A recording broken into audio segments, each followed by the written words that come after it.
पाकिस्तानी सियासत के जो रंग अब दिखाई दे रहे हैं, ऐसा पहले कभी देखने में नहीं आया। वफादारियां बदलना और ब्यूरोक्रेसी के रंग बदलने की जो मिसाल इस दौर में सामने आई है, इससे पहले ऐसी मिसाल कम ही मिलती है।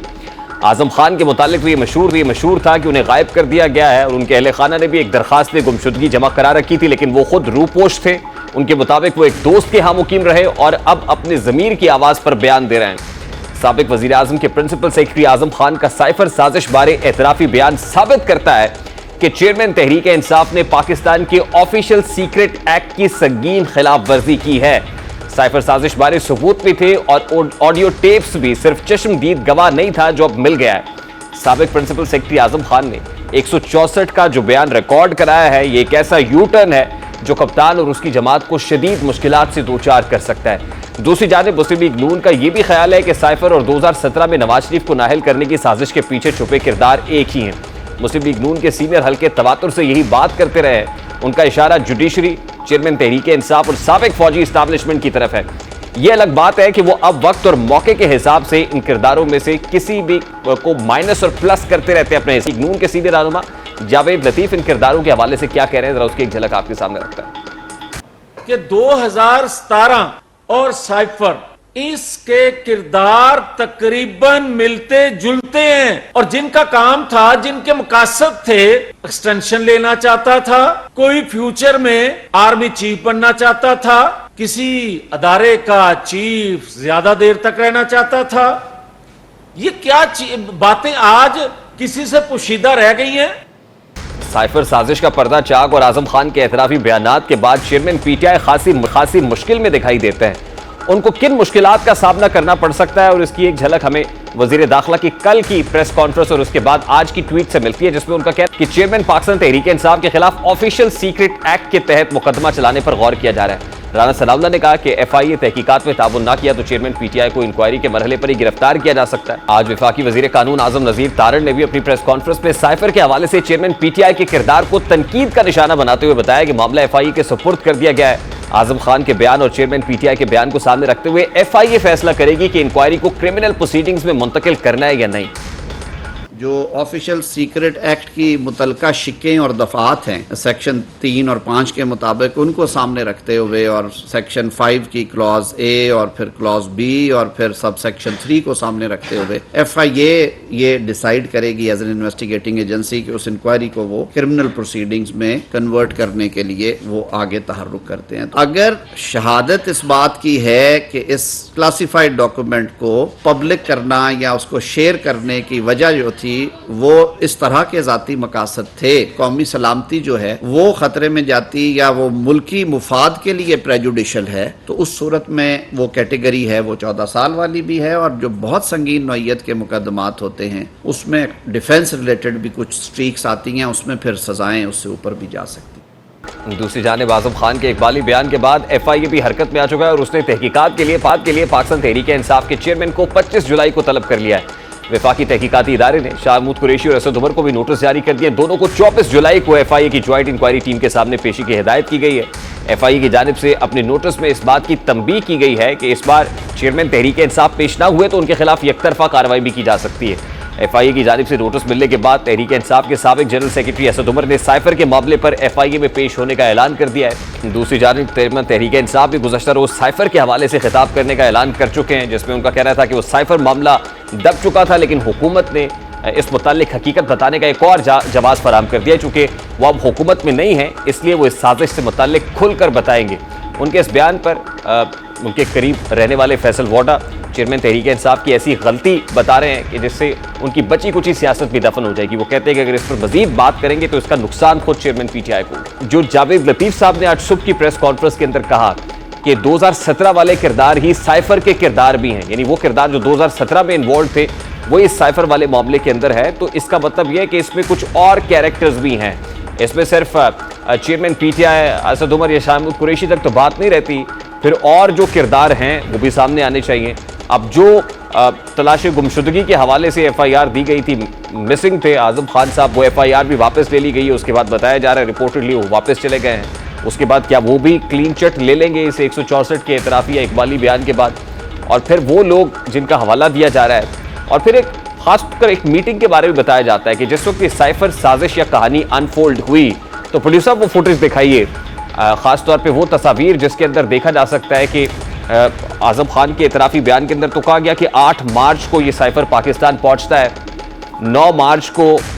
सेक्रेटरी खारजा आजम खान तक ये बात पहुंचाते हैं और फिर वो आजम खान इमरान खान साहब तक ये बात ले जाते हैं। लेकिन 10 मार्च को जब इमरान खान चेयरमैन पीटीआई से ये पूछा जाता है तो चेयरमैन पीटीआई कहते हैं कि ये साइफर गुम गया है, उनके पास मौजूद नहीं है। लेकिन एक मुलाकात बड़ी इंपॉर्टेंट है और मुलाकात 11 मार्च की है और 11 मार्च को ये मुलाकात general Bajwa, chairman PTI, Asad Umar, Shah Mahmood Qureshi, Pervez Khattak और फिर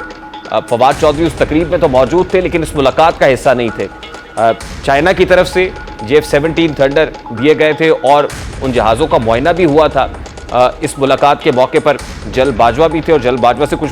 वक्त लेकर चेयरमैन पीटीआई अलहदगी में मिले थे और इस मुलाकात में फवाद चौधरी को तो नहीं लेकर गए थे, उनको कहा था कि आप ज़रा इंतज़ार करें। लेकिन इस मुलाकात के अंदर परवेज खटक भी थे, शाह महमूद कुरैशी भी थे, असद उमर भी थे और रिपोर्टेडली यहाँ पर साइफर चेयरमैन पीटीआई को दिखाया गया था। और जब यहाँ चेयरमैन पीटीआई ने साइफर देखा, और कुछ तो मुबैना तौर पर यह भी कहते हैं कि ये पहला मौका है कि जब चेयरमैन पीटीआई ने साइफर देखा था और इस साइफर पर खेलने का प्लान बना लिया था और फिर जब उनको ये बताया गया था कि असल में तो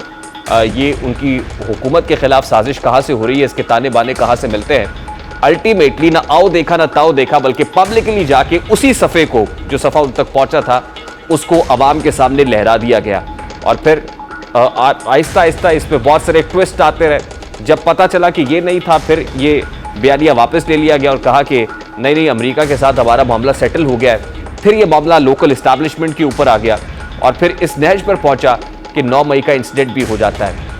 और 9 मई का इंसिडेंट भी यकीनन जैसे जावेद लतीफ़ साहब ने कहा कि जो किरदार उस वक्त 2017 में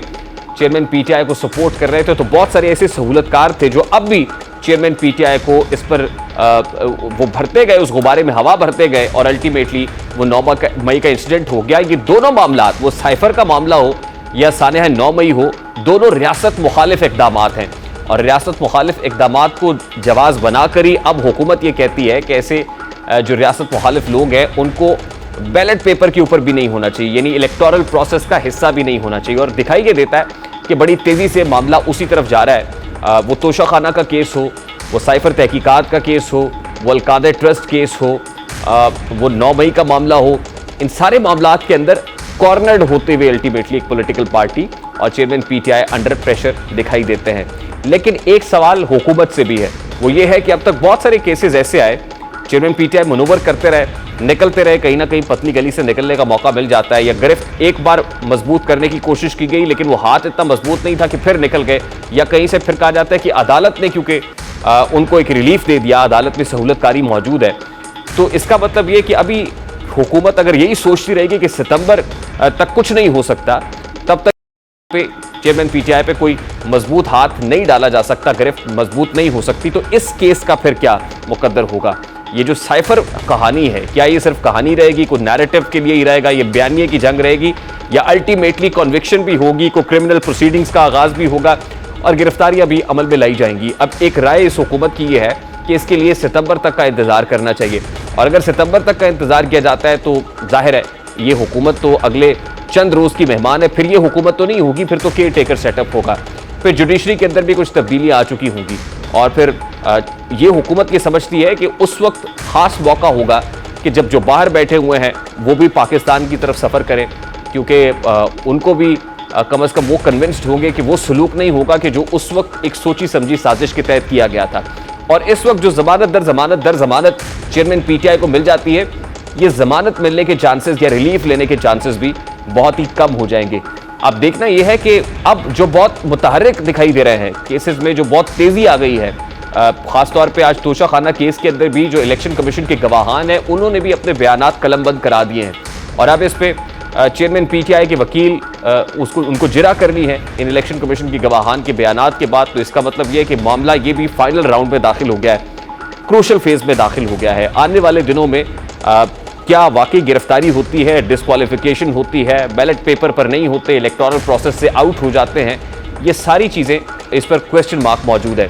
अब मौजूदा हुकूमत की मुद्दत पूरी होने में चंद हफ्ते बाकी रह गए हैं जिसके बाद बाकायदा जोड़ तोड़ का अमल शुरू होगा। लेकिन उससे पहले ही ये जो प्रोसेस है केयर टेकर सेटअप की हवाले से ये प्रोसेस भी शुरू हो गया है। छोटी बड़ी जमातों को ऑन बोर्ड लेने का फैसला किया गया है कि उनसे मुशावरत होगी, कंसल्टेशन होगी और कंसल्टेशन के बाद नाम सामने आएंगे। जाहिर है जो प्रैक्टिकल तरीकाकार है वो तो यही है कि लीडर ऑफ द हाउस और लीडर ऑफ द ऑपोजिशन मिलकर ये फैसला करते हैं। लेकिन अभी तक लीडर ऑफ द ऑपोजिशन भी कहीं दिखाई नहीं दे रहे, बल्कि जो हुकूमती इत्तेहाद में लोग शामिल हैं अभी सिर्फ उनकी मुशावरत हो रही है और उसके बाद ये जो रस्मी कार्रवाई है ये पूरी होगी और कोई ना कोई नाम अनफोल्ड हो जाएगा। लेकिन हुकूमत ये कह रही है कि अब चंद ही रोज बाकी रह गए और चंद ही रोज में कोई भी नाम जो है वो सामने आ जाएगा और ड्यू प्रोसेस जो है उसको कंप्लीट करके आएगा।